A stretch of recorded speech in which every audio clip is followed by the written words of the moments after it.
Imagine waking up on a Thursday morning to find out £4 million of your network's cash has been seized by the police overnight. Normally, taking down a multi-million pound criminal network takes months of wiretaps, surveillance and undercover work. But in South London, an entire illegal fortune fell apart in less than 3 hours. It started on a Wednesday evening when proactive police officers pulled over a car in Catford. Inside, sitting right on the seat, was a plain plastic shopping bag with £35,000 in cash. Hours later, that simple stop led officers inside an ordinary suburban bedroom, where they walked into a mountain of banknotes totaling over £4 million. How did a quick stop on the road unravel an operation this huge? And why are so many people convinced the police didn't just stumble upon this by luck, but were tipped off? Let's break down the case. It was around 6:30 p.m. on a Wednesday. The roads in Catford were busy with evening traffic when local police spotted a car driving suspiciously. Traffic officers are trained to look for small clues. A driver looking overly nervous, taking sudden turns, or driving strangely can easily draw their attention. The officers turned on their blue lights and signaled for the car to pull over. The driver was a 54-year-old man. He looked like an ordinary driver, not a high-level criminal boss. But when officers searched the car, they found a plain shopping bag sitting right there. Inside wasn't groceries. It was stuffed with rolls of cash totaling £35,000. When asked where the money came from, the driver couldn't give a real answer. He was arrested on the spot. But the police knew one thing. Nobody carries £35,000 in cash in a grocery bag unless they are tied to something much bigger. Because the driver was arrested for carrying suspected criminal money, police had the legal right to search a house linked to him in South London. When the officers went into the house, they were probably expecting to find a bit more cash, or maybe some scales. But what they actually walked into was unbelievable. They went upstairs and opened the doors to 2 standard bedrooms. There were no high-tech safes or hidden compartments. Lying around the bedrooms were regular holdalls, laundry bags and suitcases. When officers unzipped them, they found millions of pounds in cash. Thick stacks of £10, £20 and £50 notes wrapped in rubber bands. Right next to the money, they also found a heavy block of white powder, 1 kilogram of cocaine. When police added up all the cash, the total came out to roughly £4 million. Now, this is where the story gets suspicious, and why thousands of people following this case online aren't buying the official explanation. Think about the math. What are the odds that police randomly stop a car carrying £35,000 and that exact driver happens to have £4 million sitting unguarded down the road? The overwhelming theory online is that this wasn't random luck at all. Someone snitched. In organized crime, when that much paper sits in one house, people know. A rival group, an unhappy worker, or an informant could have easily handed the police the car's plate number and route. Whether it was a cold, calculated setup or pure police instinct is still being debated.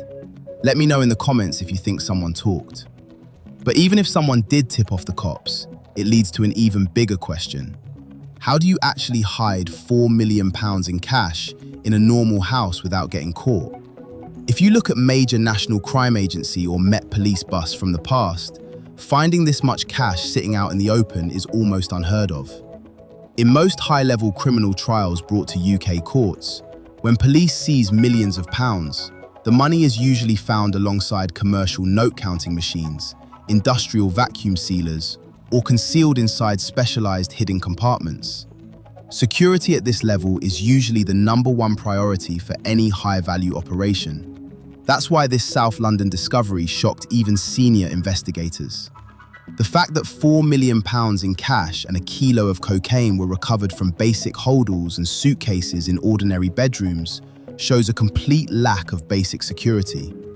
When a multi-million pound stash is left sitting in open rooms like a regular storage space, it usually points to one of 2 things grounded in police evidence.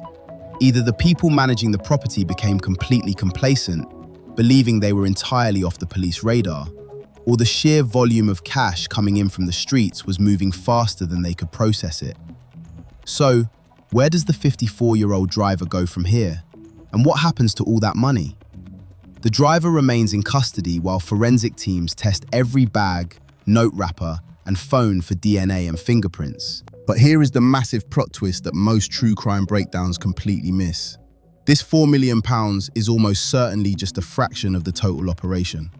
To the general public, £4 million is an astronomical, life-changing sum of money. To the Metropolitan Police, it stands as one of the largest physical seizures in London's recent history. But to the higher-ups in an organised crime syndicate, it's an operational loss. They don't run their finances like a local business. They operate on a strict strategy of compartmentalisation. Think about it. If you are overseeing tens of millions of pounds in Class A drug distribution, you never store your entire treasury in a suburban, semi-detached house in South London. You split the physical cash across a web of secondary stash houses, independent couriers, and separate holding hubs. If one courier gets pulled over in Catford or one house gets raided by police, the network takes a major hit, but the overall business doesn't collapse. The £35,000 found in the car was active transit money, a routine delivery being moved across the city.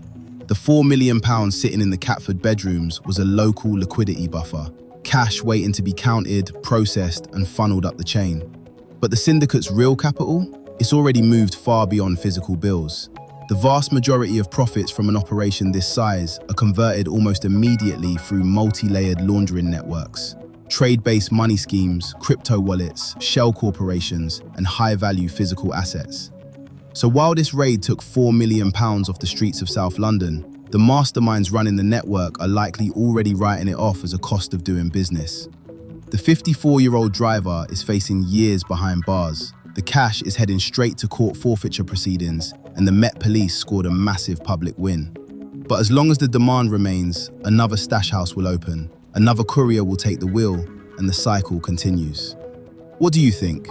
Was this £4 million stash pure laziness, or was this network so big that losing £4 million didn't even slow them down? Drop your thoughts in the comments below. Hit that like button if you enjoyed this breakdown, and make sure to subscribe so you don't miss our next deep dive into major crime operations.